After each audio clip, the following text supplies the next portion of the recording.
Lumen Gentium, chapitre 3.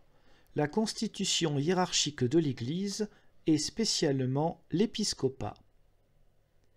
Introduction. Le Christ Seigneur, pour assurer au peuple de Dieu des pasteurs et les moyens de sa croissance, a institué dans son Église des ministères variés qui tendent au bien de tout le corps. En effet, les ministres qui disposent du pouvoir sacré sont au service de leurs frères, pour que tous ceux qui appartiennent au peuple de Dieu et jouissent par conséquent, en toute vérité, de la dignité chrétienne, parviennent au salut dans leur effort commun, libre et ordonné, vers une même fin. Ce saint concile, s'engageant sur les traces du premier concile du Vatican, enseigne avec lui et déclare que Jésus-Christ, pasteur éternel, a édifié la Sainte Église en envoyant ses apôtres, comme lui-même avait été envoyé par le Père. Référence à Jean 20, 21. Il a voulu que les successeurs de ces apôtres, c'est-à-dire les évêques, soient, dans l'Église, pasteurs jusqu'à la consommation des siècles. Mais, pour que l'épiscopat lui-même fût un et indivis, il a mis saint Pierre à la tête des autres apôtres, instituant dans sa personne un principe et un fondement perpétuel et visible d'unité de foi et de communion. Cette doctrine du primat du pontife romain et de son infaillible magistère, quant à son institution, à sa perpétuité, à sa force et à sa conception, le Saint Concile, à nouveau, le propose à tous les fidèles comme objet certain de foi. De plus, poursuivant la tâche commencée, il veut, devant tous, énoncer et expliciter la doctrine en ce qui concerne les évêques, successeurs des apôtres qui, avec le successeur de Pierre, vicaire du Christ et chef visible de toute l'Église, ont charge de diriger la maison du Dieu vivant. L'institution des 12, paragraphe 19. Le Seigneur Jésus, après avoir longuement prié son Père, appelant à lui ceux qu'il voulut, en institua 12 pour en faire ses compagnons et les envoyer prêcher le royaume de Dieu. Marc 3, 13 à 19, Matthieu 10, 1 à 42. Il en fit ses apôtres, Luc 6, 13, leur donnant forme d'un collège, c'est-à-dire d'un groupe stable, et mit à leur tête Pierre, choisi parmi eux, Jean 21, 15 à 17. Il les envoya aux fils d'Israël d'abord et à toutes les nations, Romains 1, 16, pour que, participant à son pouvoir, il fasse de tous les peuples ses disciples, pour qu'il les sanctifie et les gouverne, Matthieu 28, 16 à 20, Marc 16, 15, Luc 24, 45, 48, Jean 20, 21 à 23. Propage ainsi l'Église et remplisse à son égard, sous la conduite du Seigneur, le ministère pastoral tous les jours jusqu'à la consommation des siècles. Matthieu 28, 20. Le jour de Pentecôte, ils furent pleinement confirmés dans cette mission, acte 2, 1 à 26, selon la promesse du Seigneur. Vous recevrez une force, celle de l'Esprit Saint, qui descendra sur vous, et vous serez mes témoins à Jérusalem, dans toute la Judée et la Samarie, et jusqu'aux extrémités de la terre. Acte 1, 8. En prêchant partout l'Évangile, Marc 16, 20, accueillis par ceux qui l'écoutent grâce à l'action de l'Esprit Saint, les apôtres rassemblent l'Église universelle que le Seigneur a fondée en ses apôtres et bâtie sur le bienheureux Pierre, leur chef, le Christ Jésus, étant lui-même la pierre suprême d'assise. Apocalypse 21, 14, Matthieu 16, 18, Éphésiens 2, 20. Paragraphe 20. Les évêques successeurs des apôtres. La mission divine confiée par le Christ aux apôtres est destinée à durer jusqu'à la fin des siècles. Matthieu 28, 20. Étant donné que l'évangile qu'ils doivent transmettre est pour l'Église principe de toute sa vie, pour toute la durée du temps. C'est pourquoi les apôtres prirent soin d'instituer, dans cette société hiérarchiquement ordonnée, des successeurs. En effet, ils n'eurent pas seulement dans leur ministère des auxiliaires divers, mais, pour que la mission qui leur avait été confiée puisse continuer après leur mort, ils donnèrent mandat, comme par testament, à leurs coopérateurs immédiats d'achever leur tâche et d'affermir l'œuvre commencée par eux, leur recommandant de prendre garde à tout le troupeau dans lequel l'Esprit Saint les avait institués pour paître l'Église de Dieu. Acte 20, 28. Ils instituèrent donc des hommes de ce genre et disposèrent par la suite qu'après leur mort, d'autres hommes éprouvés recueilleraient leur ministère. Parmi les différents ministères qui s'exercent dans l'Église depuis les premiers temps, la première place, au témoignage de la tradition, appartient à la fonction de ceux qui, établis dans l'épiscopat, dont la ligne se continue depuis les origines, sont les sarments par lesquels se transmet la semence apostolique. Ainsi, selon le témoignage de saint Irénée, la tradition apostolique se manifeste et se conserve dans le monde entier par ceux que les apôtres ont fait évêques et par leurs successeurs jusqu'à nous. Ainsi donc, les évêques ont reçu, pour l'exercer avec l'aide des prêtres et des diacres, le ministère de la communauté. Ils président au nom et en place de Dieu le troupeau, dont ils sont les pasteurs, par le magistère doctrinal, le sacerdoce du culte sacré, le ministère du gouvernement.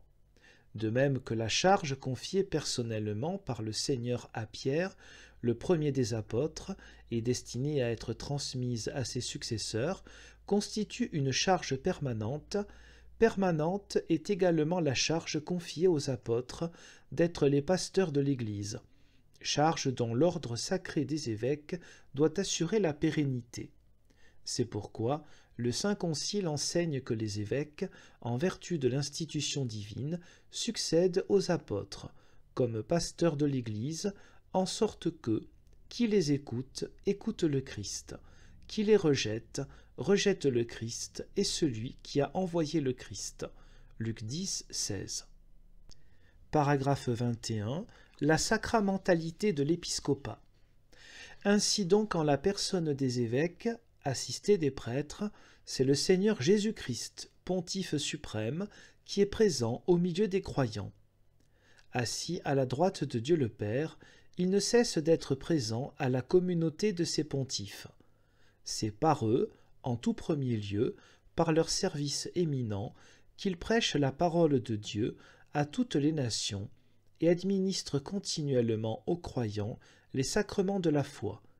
C'est par leur paternelle fonction, 1 Corinthiens 4, 15, qu'il intègre à son corps par la régénération surnaturelle des membres nouveaux. C'est enfin par leur sagesse et leur prudence qu'il dirige et oriente le peuple du Nouveau Testament dans son pèlerinage vers l'éternelle béatitude. Ces pasteurs, choisis pour paître le troupeau du Seigneur, sont les ministres du Christ et les dispensateurs des mystères de Dieu. 1 Corinthiens 4, 1. À eux a été confiée la charge de rendre témoignage de l'Évangile, de la grâce de Dieu. Romains 15, 16, Acte 20, 24, et d'exercer le ministère glorieux de l'Esprit et de la justice. 2 Corinthiens 3, 8 à 9. Pour remplir de si hautes charges, les apôtres furent enrichis par le Christ d'une effusion spéciale de l'Esprit Saint descendant sur eux.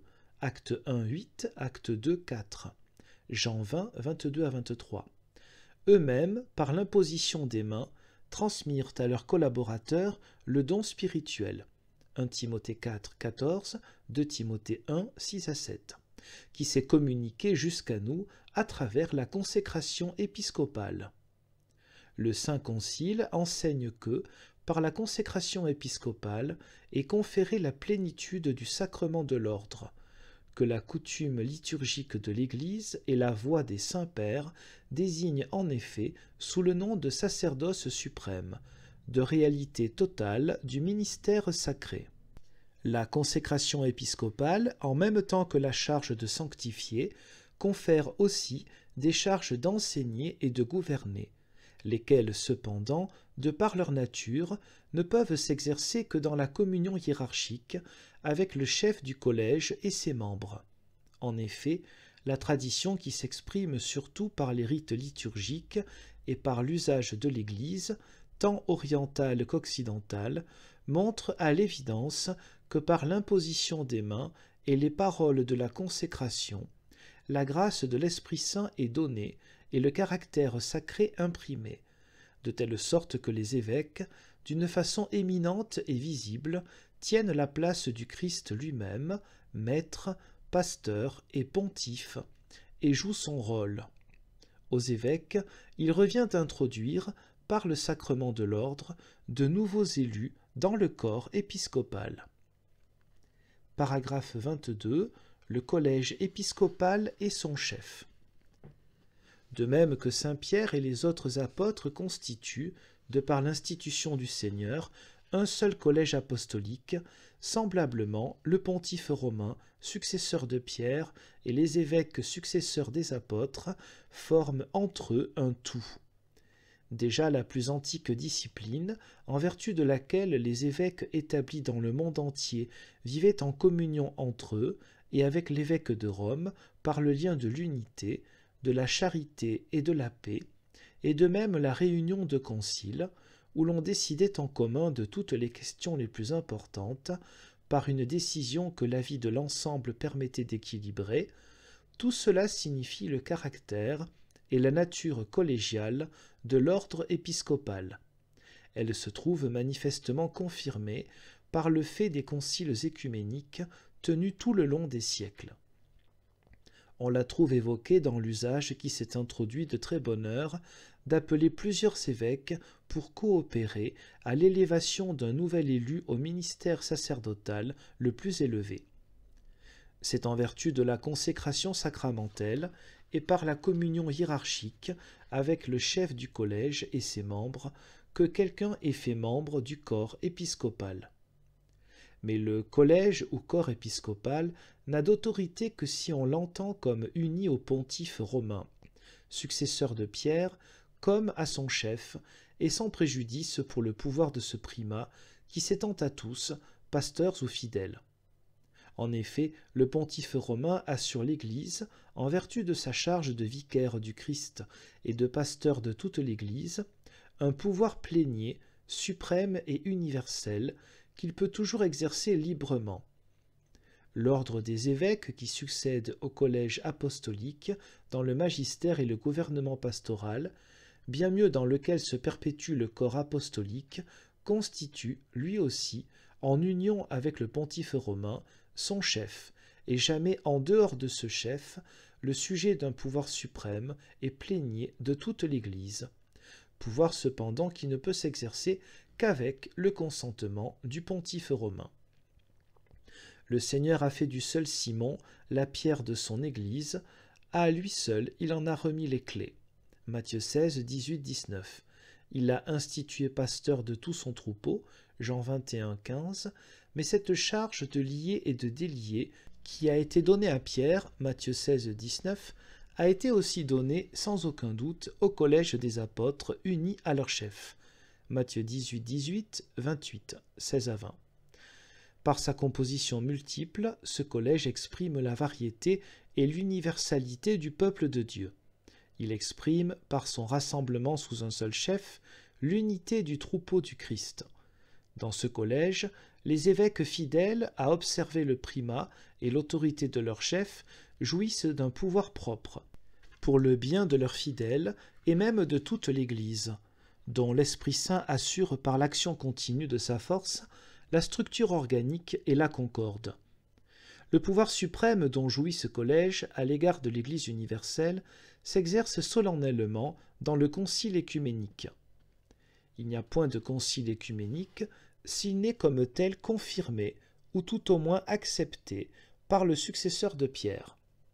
Au pontife romain appartient comme une prérogative de convoquer ces conciles, de les présider et de les confirmer. Le pouvoir collégial peut être exercé en union avec le pape par les évêques résidant sur la surface de la terre, pourvu que le chef du collège les appelle à agir collégialement, ou du moins qu'il donne à cette action commune des évêques dispersés son approbation ou sa libre acceptation pour en faire un véritable acte collégial. Paragraphe 23. Les relations à l'intérieur du collège. L'unité collégiale apparaît aussi dans les relations mutuelles de chacun des évêques avec les églises particulières et avec l'Église universelle. Le pontife romain, comme successeur de Pierre, est le principe perpétuel et visible et le fondement de l'unité qui lie entre eux soit les évêques, soit la multitude des fidèles. Les évêques sont, chacun pour sa part, le principe et le fondement de l'unité dans leurs églises particulières. Celles-ci sont formées à l'image de l'Église universelle. C'est en elle et à partir d'elle qu'existe l'Église catholique, une et unique. C'est pourquoi chaque évêque représente son Église et, tous ensemble, avec le pape, représentent l'Église universelle dans le lien de la paix, de l'amour et de l'unité. Les évêques, chacun pour sa part, placés à la tête de chacune des églises particulières, exercent leur autorité pastorale sur la portion du peuple de Dieu qui leur a été confiée, et non sur les autres églises ou sur l'Église universelle. Mais, comme membre du collège épiscopal et légitime successeur des apôtres, chacun d'entre eux est tenu, à l'égard de l'Église universelle, de par l'institution et le précepte du Christ, à cette sollicitude qui est, pour l'Église universelle, éminemment profitable, même si elle ne s'exerce pas par un acte de juridiction. Tous les évêques, en effet, doivent promouvoir et sauvegarder l'unité de la foi et la discipline commune de l'ensemble de l'Église, former les fidèles à l'amour envers tout le corps mystique du Christ, surtout envers ses membres pauvres, souffrants, et envers ceux qui souffrent persécution pour la justice. Matthieu 5, 10. Ils doivent enfin promouvoir toute l'activité qui est commune à l'ensemble de l'Église, surtout en vue du progrès de la foi et pour que la lumière de la pleine vérité se lève sur tous les hommes. D'ailleurs, il est bien établi que, en gouvernant leur propre Église, comme une portion de l'Église universelle, ils contribuent efficacement au bien de tout le corps mystique, qui est aussi le corps des Églises. Le soin d'annoncer l'Évangile sur toute la terre revient au corps des pasteurs. À eux tous, en commun, le Christ a donné mandat en leur imposant un devoir commun, selon ce que déjà le pape Célestin rappelait au père du concile d'Éphèse. C'est pourquoi les évêques, chacun pour sa part, dans toute la mesure où l'accomplissement de sa propre charge le lui permet, doivent accepter d'entrer en communauté d'efforts entre eux, et avec le successeur de Pierre, à qui a été confiée, à titre singulier, la charge considérable de propager le nom chrétien. C'est pourquoi ils doivent, de toute leur force, contribuer à fournir aux missions, et les ouvriers de la moisson et les secours spirituels et matériels, tant par eux-mêmes directement qu'en suscitant la fervente coopération des fidèles. Il faut enfin que les évêques se prêtent volontiers, selon l'antique et vénérable exemple, à fournir, dans la communion universelle de la charité, un secours fraternel aux autres églises, surtout les plus proches et les plus dépourvues.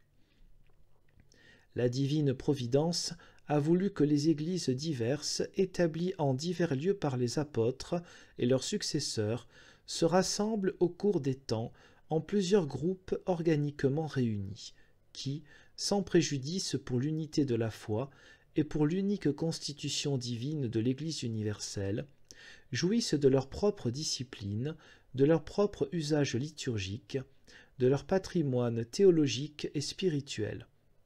Certaines, parmi elles, notamment les antiques églises patriarcales, jouèrent le rôle de matrices de la foi en engendrant d'autres églises, comme leurs filles, avec lesquelles, jusqu'aujourd'hui, un lien plus étroit de charité les relie dans la vie sacramentelle et dans le respect mutuel des droits et des devoirs. Cette variété des églises locales montre avec plus d'éclat, par leur convergence dans l'unité, la catholicité de l'Église indivise. De même, les conférences épiscopales peuvent, aujourd'hui, contribuer de façon multiple et féconde à ce que le sentiment collégial se réalise concrètement. Paragraphe 24. Le ministère épiscopal. Les évêques étant successeurs des apôtres reçoivent du Seigneur, à qui tout pouvoir a été donné dans le ciel et sur la terre, la mission d'enseigner toutes les nations et de prêcher l'Évangile à toute créature, afin que tous les hommes, par la foi, le baptême et l'accomplissement des commandements, obtiennent le salut. Matthieu 28, 18, Marc 16, 15 à 16, Actes 26, 17 et suivants. Pour remplir cette mission, le Christ Seigneur a promis aux apôtres l'Esprit Saint, et le jour de Pentecôte l'a envoyé du ciel pour que, grâce à sa vertu, les apôtres soient ses témoins jusqu'à l'extrémité de la terre devant les nations, les peuples et les rois. Acte 1, 8, Acte 2, 1 et suivants, Acte 9, 15. Cette charge, confiée par le Seigneur au pasteur de son peuple, est un véritable service. Dans la Sainte Écriture, il est appelé expressément diaconia ou ministère, Acte 1, 17 et 25, Acte 21, 19, Romains 11, 13, 1 Timothée 1, 12. La mission canonique des évêques peut être donnée soit par le moyen des coutumes légitimes que le pouvoir suprême et universel de l'Église n'a pas révoquées, ou par le moyen des lois que cette même autorité a portées ou reconnues, ou directement par le successeur de Pierre lui-même. Si celui-ci s'y oppose ou refuse la communion apostolique, les évêques ne peuvent pas être mis en charge. Paragraphe 25. La fonction d'enseignement des évêques. Parmi les charges principales des évêques, la prédication de l'Évangile est la première.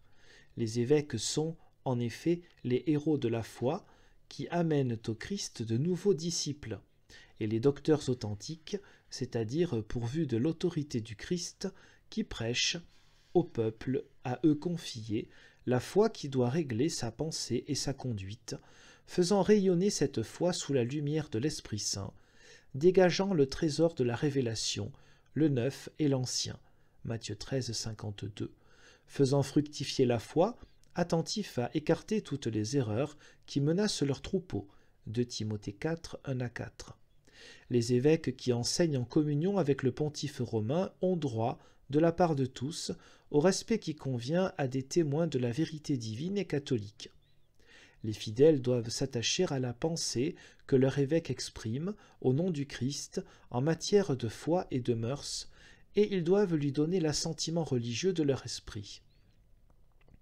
Cet assentiment religieux de la volonté et de l'intelligence est dû, à un titre singulier, au magistère authentique du souverain pontife, même lorsque celui-ci ne parle pas ex cathedra, ce qui implique la reconnaissance respectueuse de son suprême magistère et l'adhésion sincère à ses affirmations, en conformité à ce qu'il manifeste de sa pensée et de sa volonté, et que l'on peut déduire en particulier du caractère des documents ou de l'insistance à proposer une certaine doctrine, ou de la manière même de s'exprimer.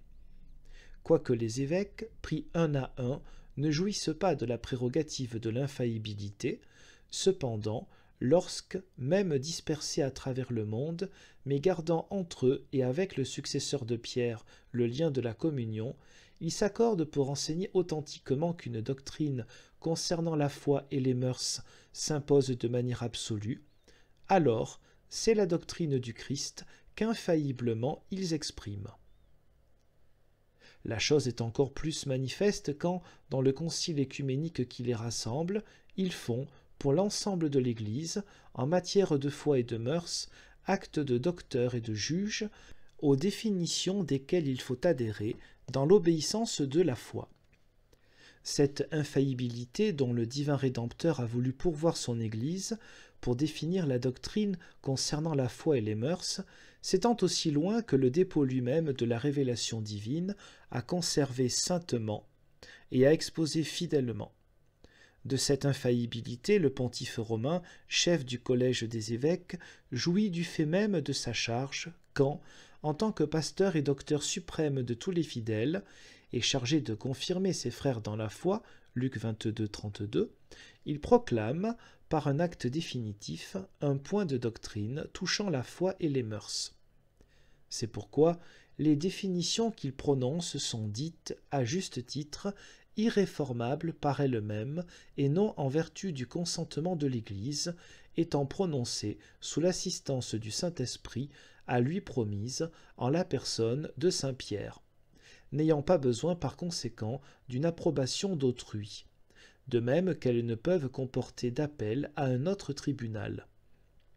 En effet, le pontife romain ne prononce pas une sentence en tant que personne privée, mais il expose et défend la doctrine de la foi catholique en tant qu'il est, à l'égard de l'Église universelle, le maître suprême en qui réside, à titre singulier, le charisme d'infaillibilité qui est celui de l'Église elle-même.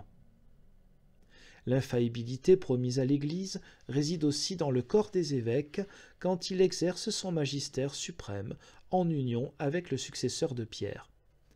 À ces définitions, l'assentiment de l'Église ne peut jamais faire défaut, étant donné l'action du même Esprit Saint qui conserve et fait progresser le troupeau entier du Christ dans l'unité de la foi. Lorsque le pontife romain ou le corps des évêques avec lui portent une définition, ils le font conformément à la révélation elle-même, à laquelle tous doivent se tenir et se conformer, révélation qui est transmise intégralement, sous forme écrite ou par tradition, par la succession légitime des évêques et, avant tout, par le soin du pontife romain lui-même. À la lumière de l'esprit de vérité, cette révélation est scrupuleusement conservée dans l'Église et fidèlement présentée. Le pontife romain et les évêques s'appliquent avec zèle à scruter consciencieusement et à énoncer correctement cette révélation, dans la conscience de leur devoir et de la gravité de la chose, en ayant recours aux moyens convenables, mais ils ne reçoivent, comme appartenant au dépôt divin de la foi, aucune nouvelle révélation publique. Paragraphe 26. La fonction de sanctification des évêques. L'évêque, revêtu de la plénitude du sacrement de l'ordre, porte la responsabilité de dispenser la grâce du suprême sacerdoce, en particulier dans l'Eucharistie qu'il offre lui-même ou dont il assure l'oblation, et d'où vient à l'Église continuellement vie et croissance. Cette Église du Christ est vraiment présente en tous les légitimes groupements locaux de fidèles qui, unis à leur pasteur, reçoivent, dans le Nouveau Testament, eux aussi, le nom d'Église.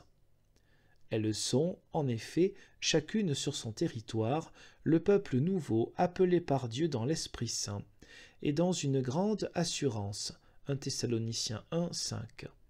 En elles, les fidèles sont rassemblés par la prédication de l'Évangile du Christ, le mystère de la scène du Seigneur est célébré pour que, par le moyen de la chair et du sang du Seigneur, se resserre en un seul corps toute fraternité. Chaque fois que la communauté de l'autel se réalise en dépendance du ministère sacré de l'évêque, se manifeste le symbole de cette charité et de cette unité du corps mystique, sans laquelle le salut n'est pas possible.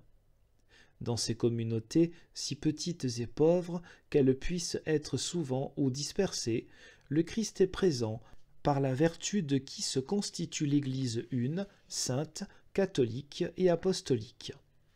Car la participation au corps et au sang du Christ n'a pas d'autre effet que de nous transformer en ce que nous recevons. Mais toute célébration légitime de l'Eucharistie est dirigée par l'évêque à qui a été confiée la charge de présenter à la majesté divine le culte de la religion chrétienne et de le régler selon les préceptes du Seigneur et selon les lois de l'Église, auxquelles il apporte pour son diocèse, par son jugement particulier, les déterminations ultérieures.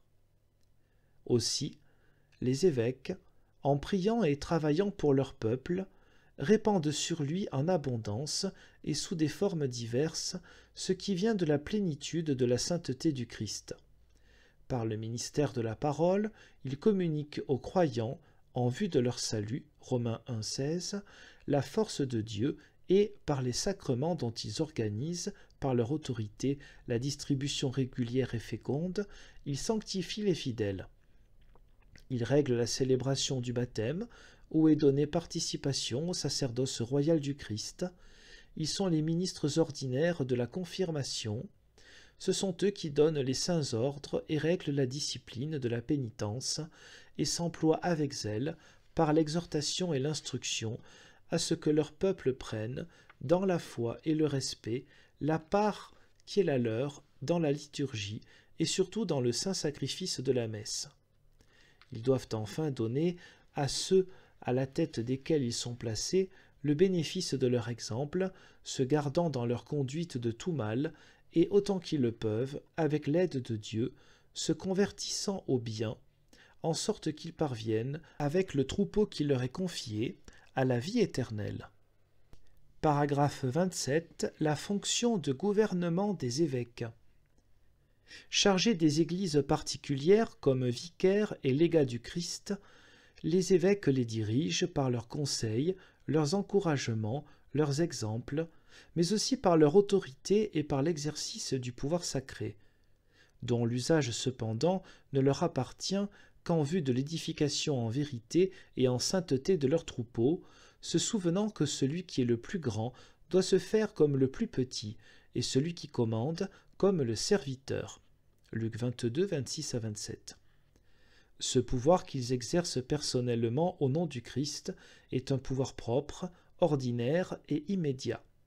Il est soumis cependant dans son exercice à la régulation dernière de l'autorité suprême de l'Église et, en considération de l'utilité de l'Église ou des fidèles, il peut être, par cette autorité, resserré en certaines limites. En vertu de ce pouvoir, les évêques ont le droit sacré, et devant Dieu le devoir, de porter des lois pour leurs sujets, de rendre les jugements et de régler tout ce qui concerne l'ordre du culte et de l'apostolat. La charge pastorale, c'est-à-dire le soin habituel et quotidien de leurs brebis, leur est pleinement remise. On ne doit pas les considérer comme les vicaires des pontifes romains, car ils exercent un pouvoir qui leur est propre, et, en toute vérité, sont, pour les peuples qu'ils dirigent, des chefs. Ainsi, leur pouvoir n'est nullement effacé par le pouvoir suprême et universel. Au contraire, il est affermi, renforcé et défendu par lui. La forme établie par le Christ Seigneur pour le gouvernement de son Église étant indéfectiblement assurée par l'Esprit Saint. Envoyé par le père de famille pour gouverner les siens, l'évêque doit garder devant ses yeux l'exemple du bon pasteur venu, non pas pour se faire servir, mais servir. Matthieu 20, 28, Marc 10, 45. Et donner sa vie pour ses brebis. Jean 10, 11. Pris parmi les hommes et enveloppé de faiblesse, il peut se montrer indulgent envers les ignorants et les égarés. Hébreux 5, 1 à 2. Qui ne répugne pas à écouter ceux qui dépendent de lui, les entourant comme de vrais fils et les exhortant à travailler avec lui avec ardeur. Destinés à rendre compte à Dieu de leurs âmes, Hébreux 13, 17, que sa sollicitude s'étende, par la prière, la prédication et toutes les œuvres de charité, soit à eux, soit également à ceux qui ne sont pas encore de l'unique troupeau, et qu'il doit considérer comme lui étant confié dans le Seigneur. Étant comme l'apôtre Paul, débiteur à l'égard de tous, qu'il soit prompt à annoncer l'Évangile à tous. Romains 1, 14 à 15. En engageant tous ses fidèles à une activité apostolique et missionnaire.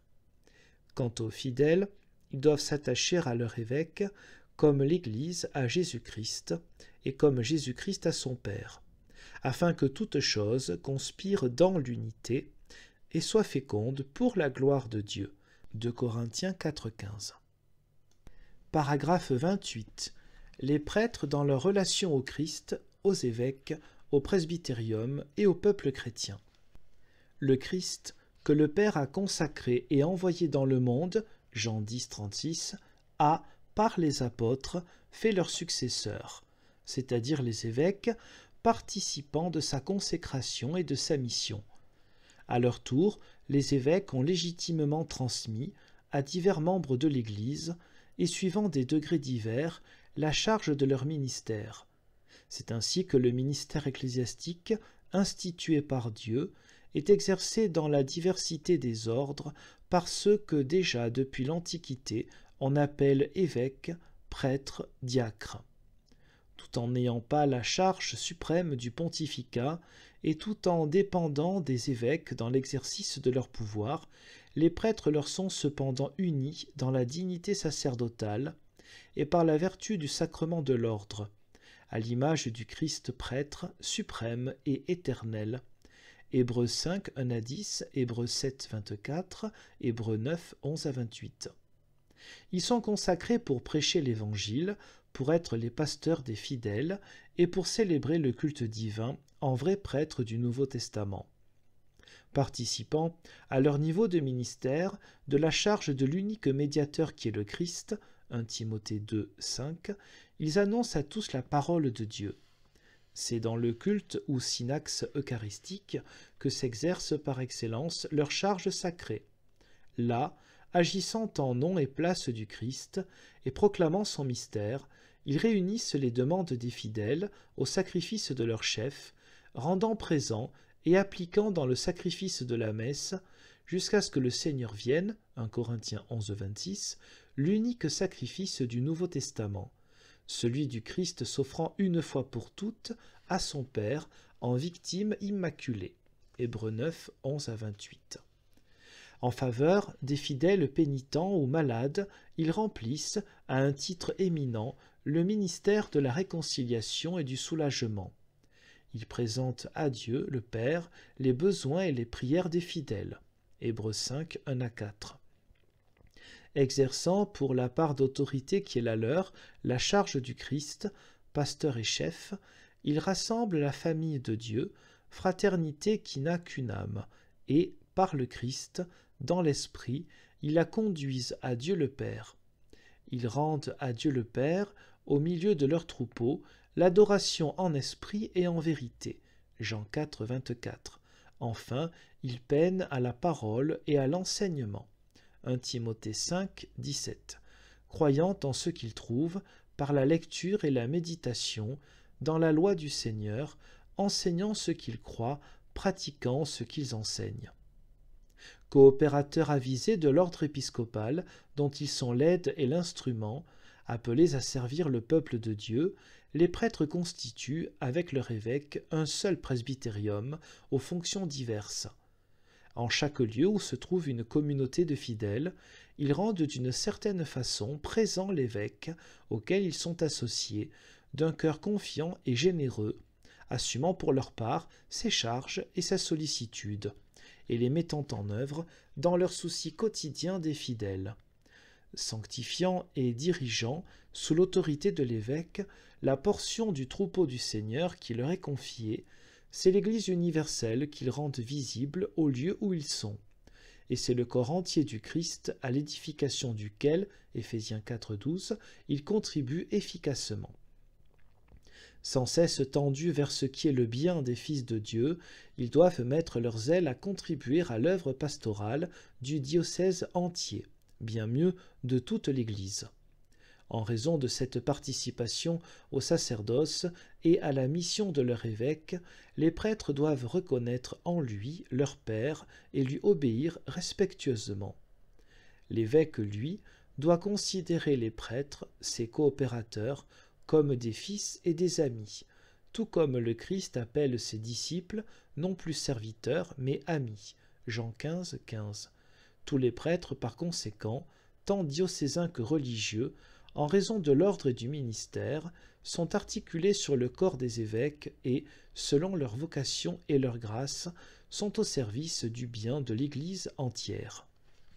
Une intime fraternité lie entre tous les prêtres en raison de la communauté d'ordination et de mission. Cette fraternité doit se manifester spontanément et volontiers sous forme d'aide mutuelle, tant spirituelle que matérielle, tant pastorale que personnelle, dans les réunions et la communion de vie, de travail et de charité. De leurs fidèles qu'ils ont engendrés spirituellement par le baptême et l'enseignement, 1 Corinthiens 4, 15 et 1 Pierre 1, 23, les prêtres doivent avoir, dans le Christ, un souci paternel.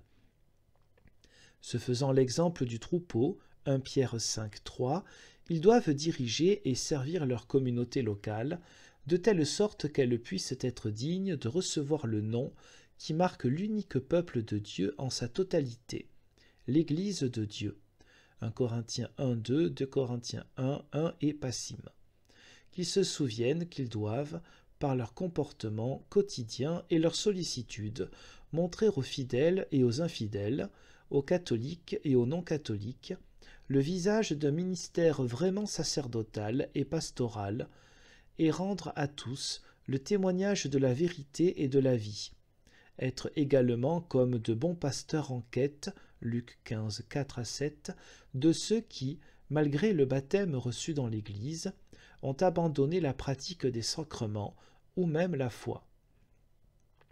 Et comme le genre humain, aujourd'hui de plus en plus, tend à l'unité civile, économique et sociale, les prêtres ont le devoir d'autant plus pressant d'unir leurs préoccupations et leurs moyens sous la conduite des évêques et du souverain pontife pour écarter toute forme de division et amener l'humanité entière à l'unité de la famille de Dieu. Paragraphe 29.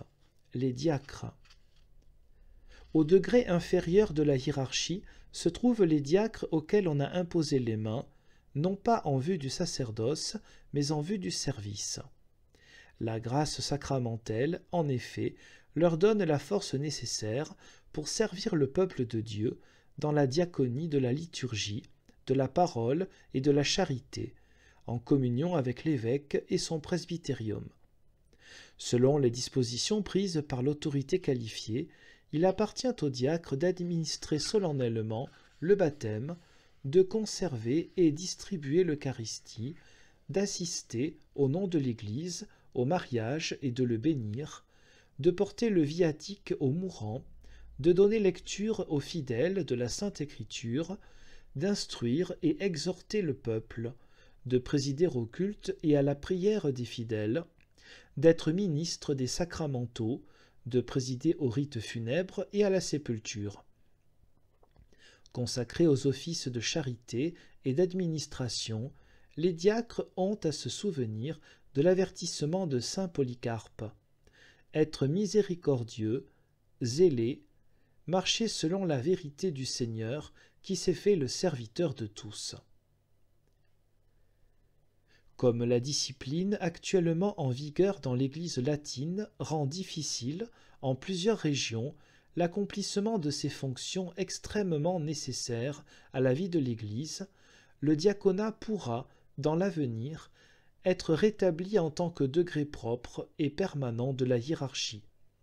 C'est à la compétence des groupements territoriaux d'évêques, sous leurs formes diverses, qu'il appartient, avec l'approbation du souverain pontife, de décider de l'opportunité, quant aux principes et quant au lieu, et pour le soin des âmes, de l'institution de ces diacres. Si le pontife romain y consent, ce diaconat pourra être conféré à des hommes mûrs, même mariés, ainsi qu'à des jeunes gens aptes à cet office, mais pour lesquels la loi du célibat doit demeurer ferme.